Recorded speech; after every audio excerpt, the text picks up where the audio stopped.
Grab a seat at the bar to join us for another episode of McAnally's Pubcast, a podcast exploring the fun and fantastical mind of Jim Butcher's The Dresden Files series. Hosts Tansenn, Jess, and Maggie bring you another round of literary analysis on this immense, immersive, and colorful environment inhabited by Harry Dresden, the world's only licensed private investigator and professional wizard. Join an active and engaged community of new and die-hard dedicated fans focused on the fabulous themes, theories, characters, context, lore, and more. This is McAnally's Dresden Files Pubcast by Free Flow Rambling. Conjure by it at your own risk.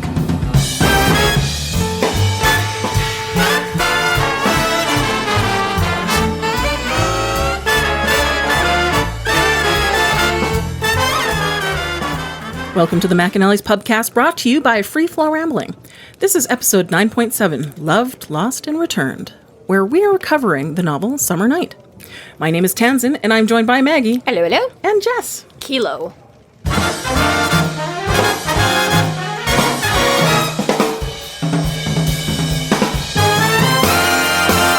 Thank you so much to our Patreon subscribers for your generous support. It's people like you who help us keep doing what we're doing. If you're not yet a Patreon subscriber, sign up today and get a fuck ton of bonus content, kick-ass merch, behind-the-scenes outtakes, and more. Sign up today at patreon.com/freeflowrambling.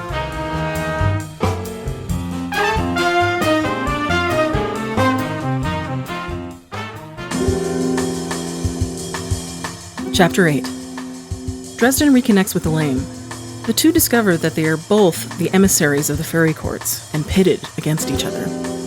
Dresden tries to convince Elaine to go with him to the White Council, but they are interrupted by a visit from the Warden Morgan.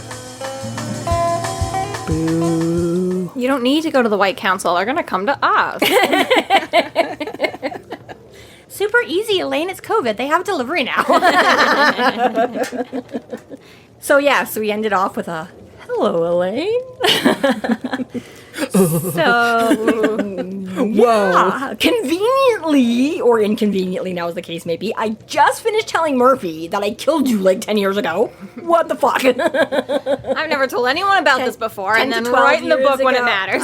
Right. Finally open up to somebody. No, stupid woman, you have to prove me wrong.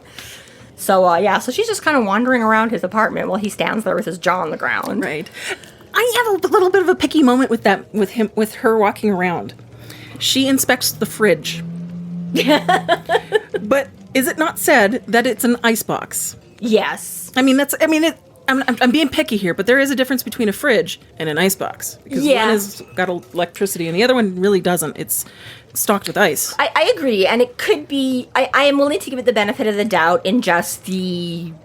optional verbiage kind of a thing. I mean, it's what he uses as a fridge. It just happens to be powered by an actual block of ice. And maybe he's just kind of counting on that we've been with him by book 4. He explained in the first couple that it's actually runs off of, so... Or maybe it is a real fridge that was already in place for the tenant that lived down there and could use a fridge. He just has to power it like an icebox.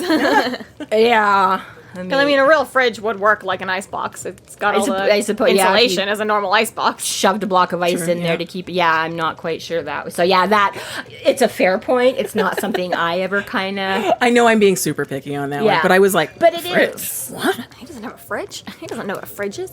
Well, it is. And even that, somebody was commenting on the Discord, hey guys, about the how we've said, he doesn't keep any mirrors. And it's no, but he has, his little shaving mirror. And then I'm that's one of those things that kind of goes in a lot. At points, he has a mirror when he needs a mirror, and he doesn't have a mirror when he doesn't need a mirror. Exactly. God. Yeah, it's pretty much one of those convenient that, sometimes he makes a big deal about not having it, and other times he does have his little shaving mirror that pops up. I've got it envisioned as one of those prison mirrors where it's not actually a mirror, but it's shiny metal that you can see a reflection in. I think the reflection is the part he's trying to avoid, though. That's the... Yeah. Again, I don't know. The most he's referred to as a shaving mirror. So, I do picture just one of those little kind of anti-fog ones that maybe they're not even fully glass. I don't know. Right. But regardless, and somebody did raise... I've kind of wondered about that the odd time, too, right? And you're well, things can get in. Somebody, I think, were well, maybe it's too small. And I'm that could be a factor. I mean, there is a possibility. It's like one single figure, like, I'm going to get well, you. I was going to say, you know, maybe it does bear... this eyeball. Yeah. Hey, Right. hey, what you doing? yeah, exactly. Right. Like Albus. I was about to say, I was like the broken mirror in Harry Potter. mirror that I swear I saw someone looking back. Your eyes, you mean? No. Yes, They were blue eyes. I don't have blue eyes. I've got my mother's eyes. How many times do I have to tell you people that? Right. Hello, Ron. Have you read a single one of our books yet? But yeah, part of me is like, well, a portal's a portal's a portal. I'm sure something big and scary could squeeze out of a little one. But regardless, you know, you're like, yeah, is it enough if he just like keeps it covered in a drawer somewhere? I was gonna say, Or if it's like, used, like if it's like, how like you know, does it- like a closey, like you know, Like a compact? a compact, you know, like maybe yeah. because That's it even closes. funnier. I think he has a compact for sure. Like I don't know, like because I know like in other content, I can't get a girl, but I have a compact.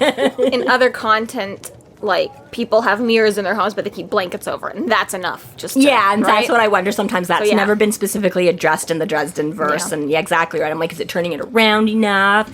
Is it covering it up enough? Is like exactly right. Like, what is the deal with these mirrors? Because you make them sound pretty important, but you never to explain be how you deal with fair, them. though, like once we get to changes, we can have a whole new argument about it. Okay. We can't. And why doesn't anything ever jump out of the beetle or whatever? You know, I'm like, is it because it's like a mobile object too much? Like you can't get a pinpoint because it might be moving around, but like you've got like Yeah, the rear view two mirrors side and mirrors things and like a that, rear yeah. view mirror. Maybe on he's the just already beetle. ripped them out, and that's why his No, 'cause that's beetle the- is so beat That's to how he shit. saw himself. I was gonna say that's the only time he ever Right, sees right, he himself did is when he too. gets in the car and Oh, yeah, notices he looked how like like crap. shit he looks in like several books. I'm pretty sure that's You the got a only point, yeah. Maybe because when you try to pinpoint on the beetle, it's like you're supposed to be looking up like a Toyota mirror, and they're looking for a beetle mirror, and they're like, It's a moving target. You know, you actually have to have it like GPS located in Yeah. your mind, and then it's moving. So Well, even that, but like the mirrors are all the- like Frankenstein too. Well, like it doesn't have no, his like, original beetle parts. That's my point, though, is that no one can conjure an accurate picture of the beetle in their mind to like jump into, because it's like, fuck, does he even have a blue door anymore? Is now like a green door? Right, I was gonna say. Like, So he no one says, has an accurate image of it. right? He comments that like beards and things aren't good. Like he still rinses all his shavings out, but he's like, usually they're not as good because you know your beard grows so much. If people shave their beards every day, it's not like having long hair that they can do a tracking spell on you. Yeah. It's like maybe like the beetle is like that. It's like it just changes so frequently that no one can get like a zap on that thing. His It's like, oh my gosh, his car is like Thesis, like the ship of Thesis. It's like the theory basically goes, it's like if your grandfather passes his axe down through the generations and through the generations through the generations, and you replace the handle, and it goes through the generations and through the generations, and you replace the blade. It's like, is it still your grandfather's axe? Right. Oh, right. If you rebuild Blackbeard's ship over and over and over again, eventually you've replaced every mast and every nail and every wood Every plank. single Is it part. still Blackbeard's ship? Yeah. Is it still really the Blue Beetle when eventually it's just like it's never even got any of the original parts? Yeah, it's like what part is still right? Like, I like this. Yeah. It's like we should start documenting from like, okay, what did he say was replaced in the first book? And we'll document like everything that's been replaced that he mentions in the books, you know, because like, yeah. Cause well, you know what? We have on our website. we can be a like, by changes, it was no longer. We have on our website like the most accurate account of what happened to the Blue Beetle, because one of our guests, Michael, built the Blue Beetle to almost exact specification. He Specifications, just yeah. kept like one of the changes for aesthetic reasons, but otherwise he followed the books exactly to how it had been up until it's. So he's already done most of the research. Perfect. So He's we'll got just all of the injuries and all of the changes it's ever accumulated already listed on our. up to, and was that So up crazy to how was like much detail he put into was that up to Yeah. changes? I don't remember when he built the beetle. It's like up for the entire books, except for like when he just wanted to keep one of the injuries for aesthetic purposes that Harry But said. yes. Harry was like, I fixed this. And Okay, Michael was yeah, like, just I'm not making fixing sure that. he didn't like, you know, make it in like book 7 and then there's still change. So okay, that is the. Well, there you go. Yeah, we can just go through his list of and see. Yeah. Yeah, you guys got to check out that website post we have on it. It is truly something amazing. It is really cool, and the pictures of the beetle are super impressive. Yeah, back to the book. Elaine trashing. Yes. Whenever she appears in the books, I will talk shit about her. Yeah. Okay, so here's well, my... but the only thing not in his living room is his medicine cabinet. So she couldn't go through that. She had to go through the fridge instead. Take 3 Prozac a day, Harry. He should be so lucky. I think that Jim Butcher really missed an opportunity here when he made Elaine yet another sexy, competent, femme fatale, whatever. Because pretty much all the women are sexy, confident, femme fatale strong, all in their own element, blah, blah, blah, can handle themselves. Harry can't help it if that's just the type of women he attracts to himself. I'm just saying, like, this could have been, like, the one and only opportunity for him to be, like, Just plain it's a kid from Jane. your childhood. Here's, like, a geeky, dumb girl that's just, like, whatever, blah, blah, blah, like... Yeah. A little bit of variety in there. Well, you could have done a little bit, like, yeah, exactly, a little bit more variety. She's not important to the series. Spoiler, she never does anything useful that another character could have done. So it's like, she's not fae, she's not, like... vampire. She's not like got any supernatural other than reason being a to wizard, have- but she doesn't need to be like, you know, like the most beautiful whatever reasons. Yeah. Murphy obviously, like, she's like a constant. She's there every day, so she needs to be strong and like up to the count or whatever like that, Yeah. right? She's got to be able to stick it out with Harry. Right, but like Elaine, she just pops up every now and again when it's convenient to the book. She didn't have to be quite as She doesn't have to be the alluring whole as package. everyone else also is. He could have totally made her just a Yeah. little bit. You know, like most of us look back at our first loves and be like, wow, you weren't nearly as cool as I thought you were then. Yeah, exactly. Or, wow, you haven't changed since we were 16. Or, Or even, as we go through the book, he could have been a little bit more just, like, disenchanted. With, yeah. Right? But, like, even still by the end of it, you know, he's very much just like, oh, Elaine, you know, like, right? But it's like, I don't know, it just seems like a bit of a missed opportunity, especially since knowing in future books, she doesn't need to be anything for him anyway. So it's like, why did you even bother to make her so cool and awesome and badass anyways, when every other woman in the book is also just cool and badass and whatever anyways, you know, like... Just saying. Just could have been an opportunity for some variety. See, I was going to say if it was like me or something, like I know that's why I would never be a really good author, at least not right off the jump or anything, because I'd be like, I want all my characters to be like you were talking about, like D&D and the one when Jessica played with her friends and they had one guy that just wanted to be awesome at everything, and she's like, you can't start at level 1 and be awesome at everything. Like, your character can only do so much, and you can't have a paladin that can also be a cleric, that can also be a rogue, that can also be a you know what I mean? It's like, if you're going to be a cleric, you have to be within, so you might be able to get one special power, you know what I mean? But I would be like that, right? I was like, you know, when I would make up stories when I was a little kid and my playing and everything was always the best. But I'm like, but then again, Butcher goes around and like slaughters everybody willy-nilly, or like, you know, makes a good guy a bad guy or a bad guy, you know? So I'm like, I don't know if that's really his problem. He'd be like, maybe he just wants all these super cool people in his world. But I'm like, but he's a much better author than I am and has no problem. I can see doing what horrible you say though about, because it does make the women a little bit two-dimensional in a way, because it's form-fitted. It's just like, it's just like everyone is a supernatural baddie. I mean, like, Susan and Murphy are kind of the only, like, non-supernatural woman in the books, and then Susan quickly becomes supernatural anyways, right? Yeah, and then Murphy's you kind just super competent. And Murphy's just super competent, right? And then Elaine is kind of the only other... I mean, we've got Charity, but Vanilla she just, you know, mortal. jumps in every now. She's also not reoccurring, which, again, Elaine's not reoccurring either. Or, I mean, sorry. They are reoccurring, but they're not main cast. Yeah. Occasional guest characters, not recurring you know, characters. exactly. I don't know. Maybe it's overcompensating. Maybe this is Butcher's version of women are awesome. I'm gonna make all. You know, maybe he doesn't want to make like, you know, like back burners. Women are strong and can do anything a man can do. I and just they're feel all- like maybe we just again we tried to haven't build met them all up. We too much haven't met Butters yet, but like if you know who Butters is, and you know who Sonia is, and you know who Shiro is, you know who Michael is, and you know who Billy is, like.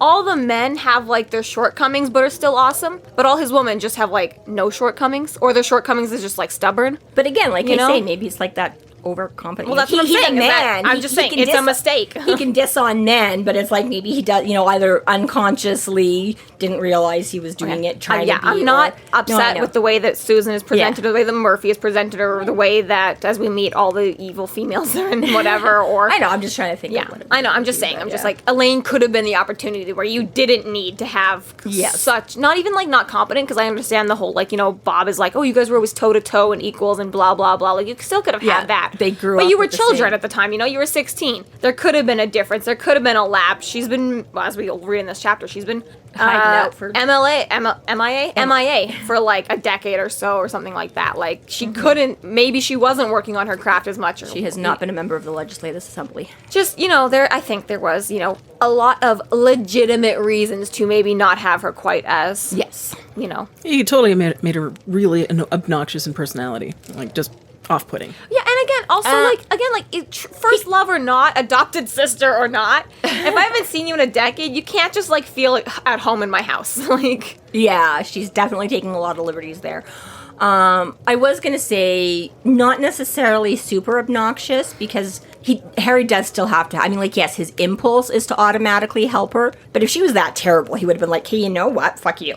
Like, I think if he couldn't have made her too horrible that way. But yeah, he could have, like you say, not have made her a super awesome wow. He could have just made her a lot plainer. Well, I said this, I think, in the last episode, that, like, basically everything Elaine does in this book could have essentially been done by, like, Lydia. Or the same sort of thing, you know, like, a lot of what happens is just, like, okay, fine. Like, he's driven by a sense of, like, my first love, and it's Elaine. Yeah. I don't know, maybe he even could have just, like, maybe Butcher didn't build it up enough or something like that. Because I like the concept of Elaine. I like the dichotomy and the problems that she presents. Just she herself as a character is not really important. Her backstory is more important than she is, you know? Yeah, he could have even, like, if he had given her more flaws, it would have actually, I think, sort of put more of a shine on his... still willingness to help her despite... Well, unreliable narrator. My first love, she's so amazing, and we see that she's not. Yeah, that too. Would have been kind of like, kind of a cool moment. And it would have been a little bit more of a... problem too if it, like, you know, like for the readers, essentially when you go through the books and you see him making all these decisions, we're with him the whole time, it's like, I know why he had to do that. Like, why is the White Council mad at you? Like, that was the only option you had to kill Bianca and burn down her house and blah blah blah and start a war with the Reds, right? But it would be almost a cooler thing where if we didn't like Elaine, if it was a little bit like, and Harry's still like, we gotta help her, she doesn't want to go to the White Council, fine, she wants to, like, put me in this problem with the fairies, fine, then we could have been a little bit more like, Harry, what are you doing? Like, we don't, whereas, like, again, like, the way it's presented, we're all just like, yeah, like, we're Team Elaine now, right? Yeah. But it's like, for who? Why? We didn't, Why? Even if Elaine hadn't appeared in these books, he essentially had to do everything anyways, right? It just added that extra layer that she's the summer, we'll learn in this chapter that, you know, but again, I just, you know, her backstory was a lot more heartbreaking than what she comes back to. I was going to say, I don't know if Elaine ever bothered me as much as she bothered, you know, again, I never sort of shone a light on it the same way. I just sort of enjoyed the books. But you're right, it was surprising to me because, again, like, he's very vague in the first, and I remember when he first is talking to Murphy, like, the very first time I read this, and I was kind of surprised that we were getting a bit, or no, I think that she showed, maybe not, because we'd sort of gotten more or less those bits and pieces out of him already. But yeah, I was not necessarily expecting to meet Elaine this soon. Like, again, I sort of thought, like, well, he's mentioned a few times about this dad, so it's entirely possible in the fantasy world that she's going to pop up again somehow, some way. But, like, yeah, I wasn't necessarily expecting her to pop up the next chapter. Well, yeah, I mean, it's only book 4, right? Like, he's only briefly mentioned her in a couple of books. Again, if he'd spent a while building her up even more and referencing back to her. Right, but. And then exactly like you say, like, she's okay, but it's a little bit like an afterthought in this way. It almost seems a bit more like, like, contrived or a plot device or something like that, or wherever where, you know, as like you say, as much as you build her up to be a super wow character, but like you say, her story, her arc isn't, like you say, I'm like, okay, she's pretty and she's competent and she's, you know what I mean? Again, his first love. But yeah, exactly. I'm, like you say, I'm not like, wow, you're right, Elaine. You're just like, okay, yeah, maybe when you were 16 she was awesome, but she's just a girl now. Just a girl now. Yeah, and like you say, like, even where you could see sort of Mab coming up and out after Harry and where that benefits her, but in the, like, sometimes if you really step back and look, you're like, she owes you a debt, but why? Other than maybe further manipulations that we can look at, but like, why would she have picked Elaine to even as we play this role against Harry? Yeah, even as we meet Elaine in future books, sort of like that, as it stands right now with everything that's been published, or the recording of this, where as far as the law, I was like, she doesn't have. So far, she's never had a big role in the series thus far. No. Again, like when she pops up and stuff like that for, let's say, you know, like, to give Harry a side quest, essentially, like, and she's never, ever been a big part of the plot or anything like that. It's just been, like, even, like, again, like how Butcher likes to throw in, like, 85 distractions a book for him, you know, even then hers is just, like a very, parallel to what he already has to do anyways. Well, who knows? Maybe this is one of those very, very which, again, maybe so long con. Maybe when there's a book comes out, it's going to finally, like, snap into place. Or when we get to Mirror, Mirror, and it's going to be like, they'll be married with like 6 kids. Cause, like, that would totally change everything. Who knows? You know? It was and like, all their kids are evil! Yeah, right. It's just like, even as far as the backstory. Yeah, Elaine is nothing in this universe. We'll get to the next universe. It's like everything, all about which, honestly, would totally redeem my whole Elaine thing. That would be like such the dichotomy that I'd be like, there we go. That totally equals it out. There we go. But as it stands right now, like, even if you want to be like, oh, like, it gives Harry this whole tragic backstory being betrayed, he gets that just from from Justin. You don't even need Elaine for that. No. You know, like, that was your adopted Right, father, yeah. right? Like, that's a big enough relationship as is. Your mentor, your wizard mentor, your adopted father, like, right? And that going into it, because, you know, like I say, they do, I mean, like, it is kind of a little bit of a cute whatever when they meet, because, yeah, she's wandering around his apartment, and he's like, it can't be, like, your dad. Yeah. Right? And she's like, will anybody else know how you're, you know, like, something from the Never Never couldn't just walk through your threshold? And he's like, well, that's shitty and wimpy anyways. And she's like, well, nobody else can set up your wards. And he's like, somebody can figure it out eventually. And she's like, well, does anybody else know you failed your driver's test? And, you know, I'm like... 3 times in the same week, Harry. 5. 5 times in the same He week. must have gone, like, every day. Seriously. Like, at that point, the driver instructor was like, please stop coming back. Like, It's like, you cannot come back until next month? Go practice. I was gonna say, when I was getting my license, you could try Once a day. once a day. But now you have to take a 3-month wait. By the time my sister had to go get it, there's a 3-month wait in between each driving test. This is Wow. the driving test, not the written test. This is- yeah, That makes so, yeah, sense. yeah. That does make Yeah. sense. If you're not prepared- you So, yeah. failed, you have to improve. I failed. prepared. I failed the first time I took it. And the very next day, I went and passed. Mackenzie failed the first time. She had to wait 3 months to be able to go and take it again. Well, it's really easy to fail those driving tests. Really easy. Well, it depends on your instructor and everything, too. And you're Exactly. always so nervous the first time around. And I got the exact same instructor the next day and messed up something else, but she was like, "Okay, you did this perfectly yesterday, I so I'm know going to you pass can." you." And I was like, "Okay, thank you, I appreciate that." Stay off the roads in Alberta, people. No. No, it's not just me. No one in Alberta can drive. every season of Canada's Worst Driver, someone from our city is on the top 3 contestants every Definitely single had a season. lot, yeah. But anyways, that just means we're better defensive drivers because we're like, oh shit, oh shit, that's another one true. coming. Oh god. That's Because true. we go through 8 layers of ice 7 months of the year. that as well, right? But what I was gonna say is he has all this build up to how well she knows him and how much they shared together and like they soul gazed on their first night together and all this.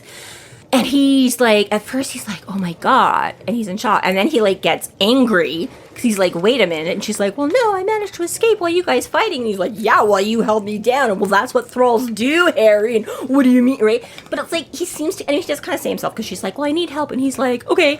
And he's like, granted, I said it faster than I might have. And he's like, I would have for anybody, but maybe it was a, you know. But I'm like, they don't go through any more and I get they get into the thick of things and there's stuff that will happen but you know what I mean, but even in this moment for him to agree, and I'm just like, there's not a lot of rehashing, there's not a lot of working it out, there's not a lot of doesn't really question closure, it. there's not It's a lot just of there. And even the one thing, you're a thrall. Okay, that's and that's he doesn't it. even really want to accept it. He's like, are you trying to tell me the devil made you do it? And she's like, well, I don't know, it's not an excuse, it just had to be said. And then they just go from there. even though I'm even like, the one thing he presses, like, where were you this whole time? She doesn't answer, and he's still like, okay, whatever. I tried. Right? 10, 12 years of baggage. And again, not just that she disappeared. Not, I like, most of us have had some, you know, nowadays you ghost people. You've all had somebody you broke up with or friend you used to have that you lost touch and never connected with. I'm like, where did they go? Why did you suddenly, you know, why did you not talk to me for all of 7th grade? By 8th grade, we were fine, you know?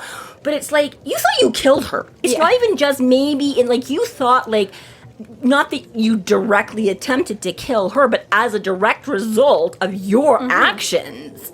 You know, like, he always figured she'd perished in this fire he set in this fight with Justin. So I'm like, that's a lot. And then you're just like, okay, hi. Well, I mean, if you put it in that context, it doesn't really make sense that she wouldn't, even if she was a thrall, if she was, like, she ran away and was in this horrible traumatic experience with him, I would think if I were in her position, I would have been like, I gotta go find Harry. What the hell happened to Harry? Like, this Yeah. is, yeah. But no, like, it's not even a question. It's not questioned that she didn't do it. Yeah, and maybe she found out because his life was a little more... I mean, she's obviously been avoiding the council, so she's obviously become aware of them. Like you say, Justin hadn't told either of them because he wanted them for his little personal army, and it served no purpose for him to have them know about this governing body.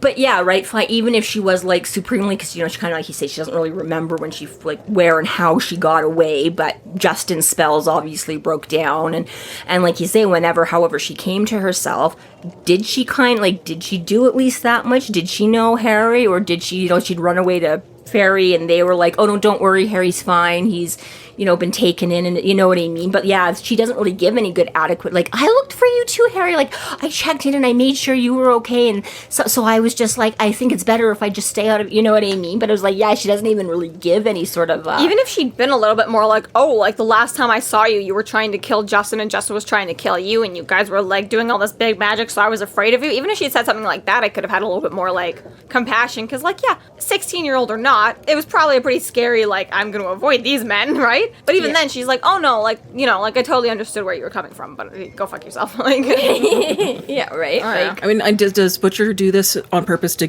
leave that ambiguity for the character? It may be, right? So that we're not totally that we don't in trust love this? with yeah, exactly. Right. Again, maybe in future books it'll all finally pan out. We have questions. And again, like, this is, I think, just sitting here right now, as far as I can think, Elaine is literally the only character in the entire series that I kind of think that she just kind of like fell flat on who she is and what she's about, and like, take or leave at any given moment. Anyone else, for the good guys, bad guys, supernatural or not, everyone's got a pretty good, clear role. And again, like, even all the other women are so strong, and like, like even Charity is so strong, as we meet eventually, like, the Carpenter kids and stuff like that, and they can be so strong and cool, or we meet other, like, bad guys that are female or whatever like that, or female presenting in some cases.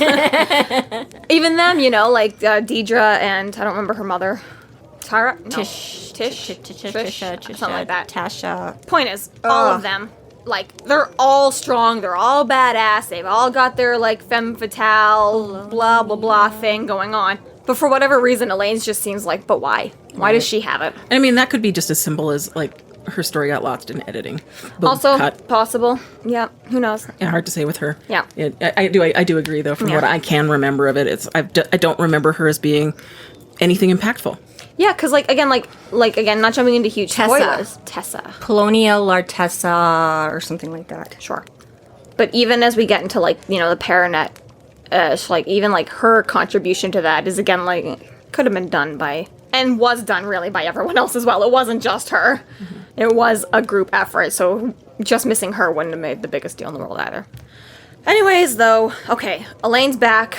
As we mentioned, she tells Harry that Justin made me a thrall a couple of weeks before everything went down, and I've been working at his bidding, and then that night he decided, like, this is when it's all gonna go down, and then obviously everything that happened, and blah, blah, blah, and then they get into the whole, well, this is why I'm here, for now. I'm in trouble. Yes. I'll help. Fuck off, Harry. And, like, yeah, and like you said, Mom, like, she instantly relaxes, and she's just like, oh, thank you so much. Fuck you, Elaine. How about you help yourself She's for like, once? well, that was easier than I thought it would be. Okay. No, like, literally, like, are you sure? I had a whole speech to convince you. Nope, it's good. Okay. You are the Harry I remember. Yeah, right. 16 and hormone-ridden, yeah, you're pretty much the same. And I do kind of like, this is where when she finally gets to realize, she's like, the short version is, like, there's been a murder within the realms.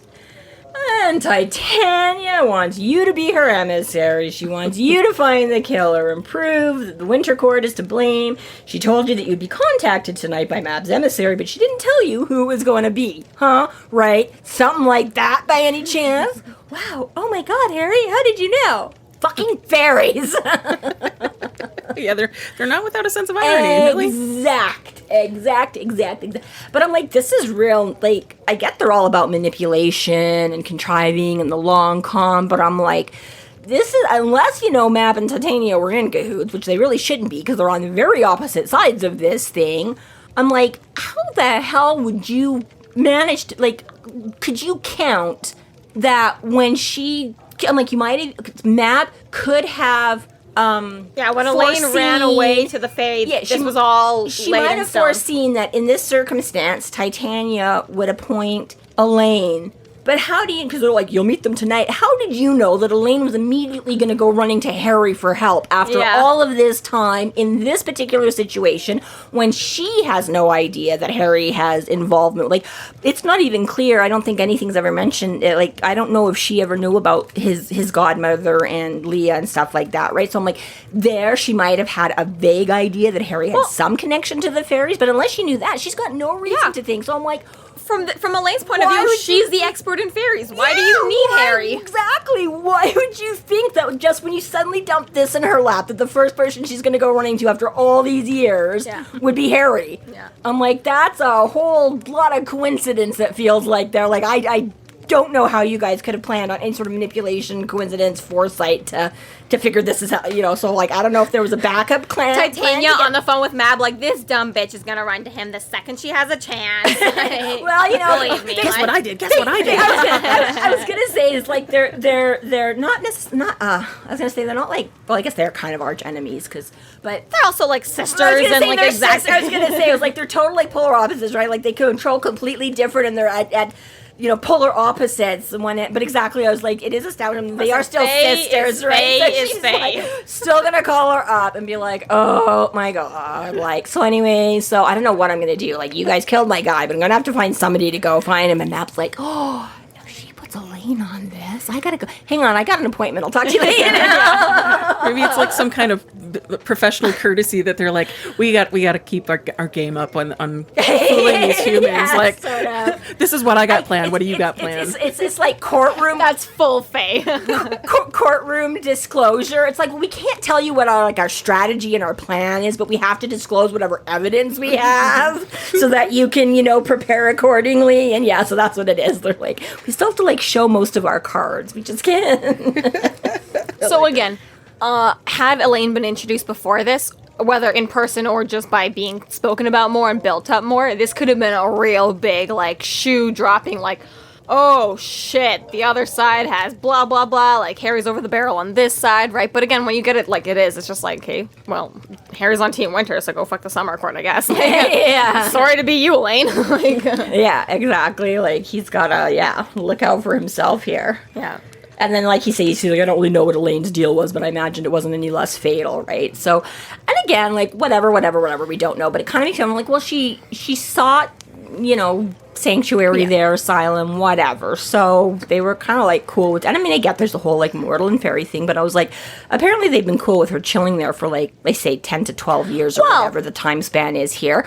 But she still like racked up a big debt, and I'm like, and this is like, I sort of get with Harry, because he doesn't fucking want to do this. Mm-hmm. And Mab's like, well, you're gonna say yes anyways because you don't know all the right. But like Harry, literally the second she's like, I'm not taking I don't care what the problem is, I don't want to know, don't tell me, la la la la la, right? And he's very much manipulated and coerced between the council and the court to have to do this, whereas Elaine doesn't seem like she's been with fairy. They're like, hey, we need someone to check this out, I'm gonna make you go do it. Oh, okay, fine. Like, you know what I mean? Like, I'm like, how is this I don't know that I agree with that though, because we don't know what the conversation went down with her. I think in my head it could very much easily have been just like the Summer Court being like, listen, you've been here a decade and it's time to pay the rent, bitch. This is like the one and only job we want you to go do. Like, I don't think it was like, oh my god, like, I guess maybe we love having you around, like, would you like to like maybe be an emissary, or maybe you want to like go to, no, like, it was like, hey, we've done everything for you for a decade, time to fucking pay the piper. Like, well, I get, and we will see more things as the book plays out, but I mean, like, a little bit in this introduction, to me, I'm like, it's not as, it doesn't seem like as heavy as I mean, he says, like, she probably has some fatal deal too, like, okay, yeah, we don't know the details, but if she was willing to seek sanctuary there and stay, because again, if she, like, 5 minutes into it was like, this is a bad idea, she probably could have tried to find some way to extract herself earlier than she did, right? So she accepted this for the last several years. Right, she does seem pretty fairy friendly. Very, very, very friendly, right? Yeah, exactly. Like which is harder to say than you think. It is, very. She's fairly fairy friendly. She's fairly fairy friendly. Oh, I guess. But he says something about the fairies, and he's like, Elaine kind of looked around, like, right? Like, she's indoctrinated enough that she knows they don't call them fairies, Harry, like, right? So it seems to me that she would be, like, she's in the Summer Court. She would know the Summer Night. She would want to find out what happened here, too. Like, yeah, they killed our dude. Like, what the heck? She'd be like, yeah, let's go. I'm sure Mab did this all right. You know what I mean? Yeah, like, she more rallied around the fact that, like, she wants to solve the murder because someone killed her friend. And that would be a little bit more driving force as well. Seems like that to me, that I was just like, I don't know. But, another complaint is, like you're saying, like, unreliable narrator is, like, even if, again, like, the way it's written leads me to believe that, like, Harry being like, oh, they probably have her more or less over the same barrel as me.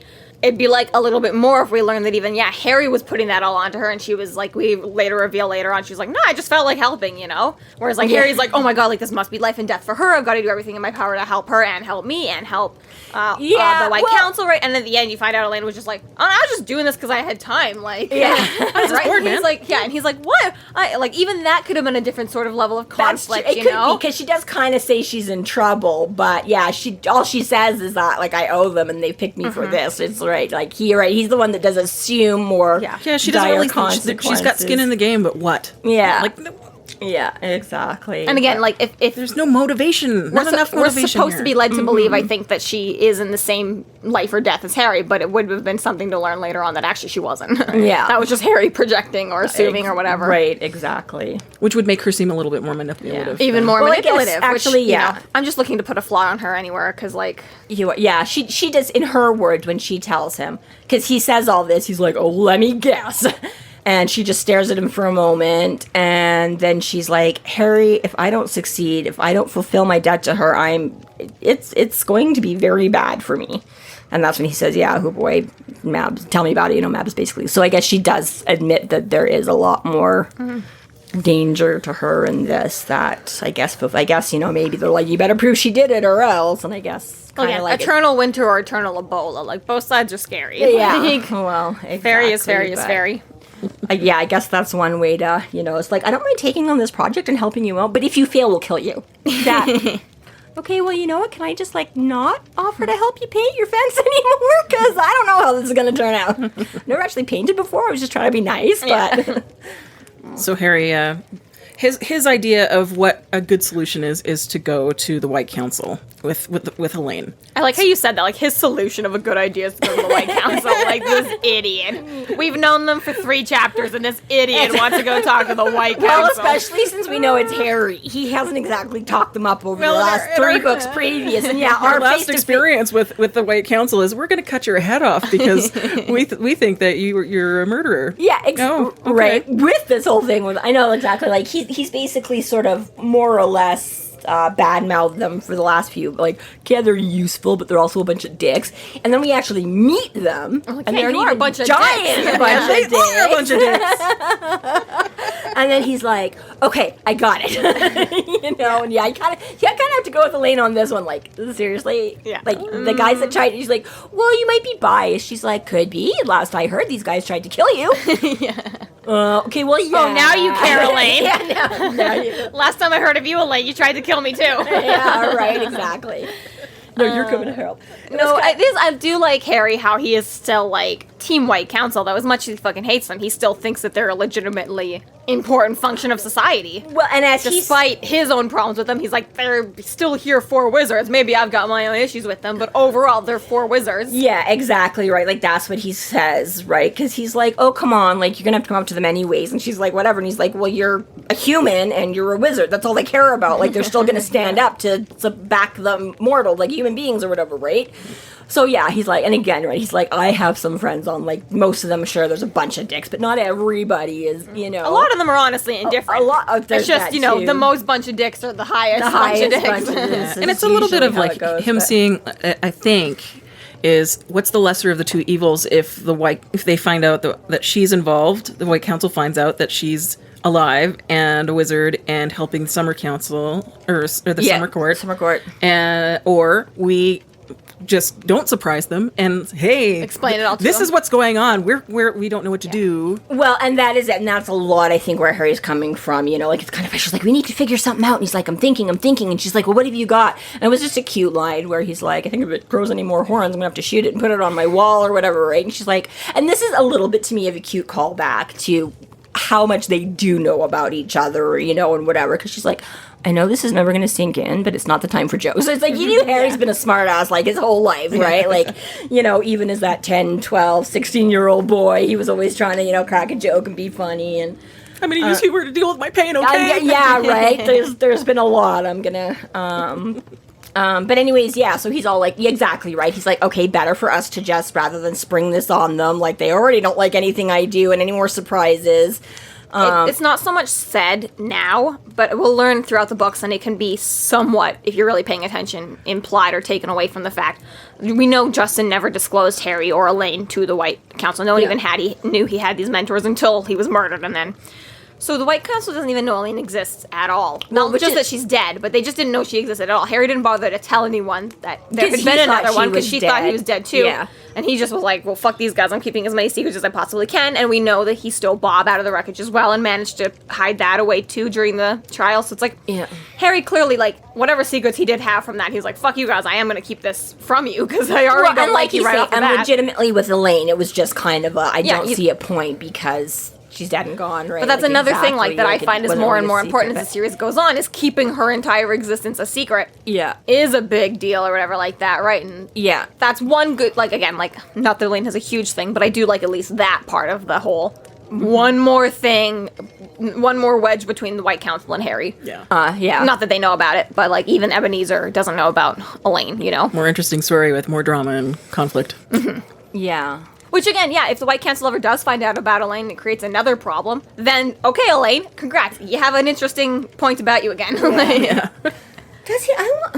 Just so you mentioned Ebenezer, and I'm kind of wondering, I'm like, maybe he does. I almost felt like there was some point somewhere, but maybe I'm misremembering, but I don't think anyone knows Elaine exists. Maybe not. Maybe I'm thinking of something or somebody else that references her or something. Yeah, that's true. Michael, that's true. Michael knows about Elaine. Yeah, maybe that's what I'm thinking of when Michael is like, this isn't from the same Grave Peril, and why don't you just marry Susan? It's like, this isn't Elaine. We don't talk about Elaine. Right. Yeah. We don't talk about Elaine. Which was awful. I had that come, I don't remember what, but my boss at work was telling me something, and she was like, oh, I can't remember if he used to be like an employee or a friend or a customer or something. But she was like, oh yeah, she's like Bruno. And I was like, we don't talk about Bruno. And she was just like, okay. Aww, what a missed opportunity. Yeah. And then, I don't know, for all of you out there that have been watching. It was my wedding day. We were getting ready. There wasn't a cloud in the sky. Where have you been, Linda?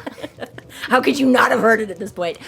Yeah, so he's like, all right, let's go. We'll go to the count. You got to go talk to them anyways. The fuck I do. Well, she does eventually relent and agrees. Well, she kind of, but yeah, her initial is like, oh, she's fuck, like you sound like stupid. I don't know why we would do this, but okay. Yeah, she's like, oh, you mean the guys that like just decided to, condemn you without any trial and like execute you just for the hell of it? And yeah, let's go, sign me up, right? And he's like, well, yeah.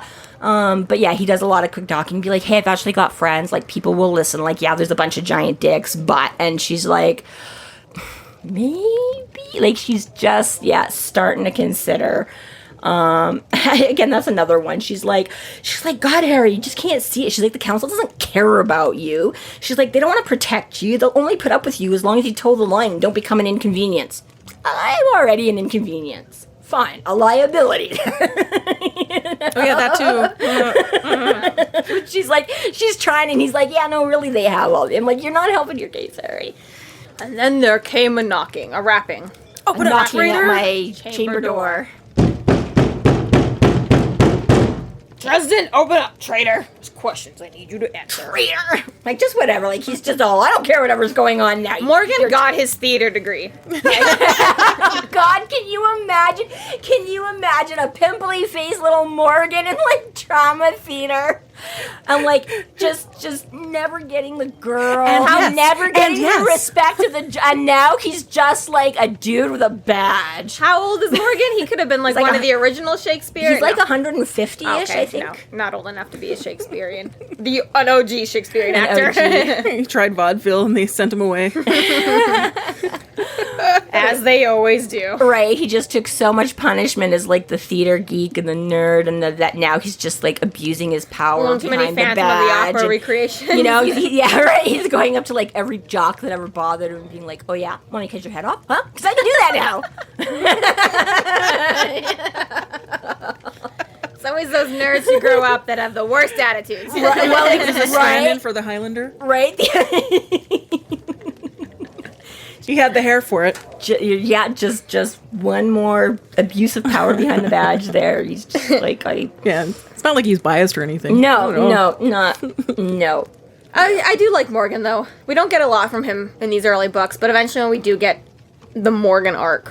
A lot of interesting shit going on. Yeah. For now, just another asshole. Well, and he's good at what, right? That is his role right now. Yeah, he is plays just his role well. Let us know, like, this is the dick half of the council, and this is where they're stubborn, narrow-minded, biases. This is the prejudice. enforcer of the dick side of the council. Yeah, exactly. It's like, I'm just gonna dog your heels, and I'm like, I'm just out to catch you, and that's, at every step. This concludes our episode 9.7, Loved, Lost, and Returned. Thank you for listening. You can find us online at freeflowrambling.com and McAnally's.ca. There we have links to our other podcasts, social media, and other fun tidbits. Please subscribe if you like what you're hearing, and please consider supporting us through Patreon to keep the magic alive and see more content. We are Free Flow Rambling. Conjure by it at your own risk.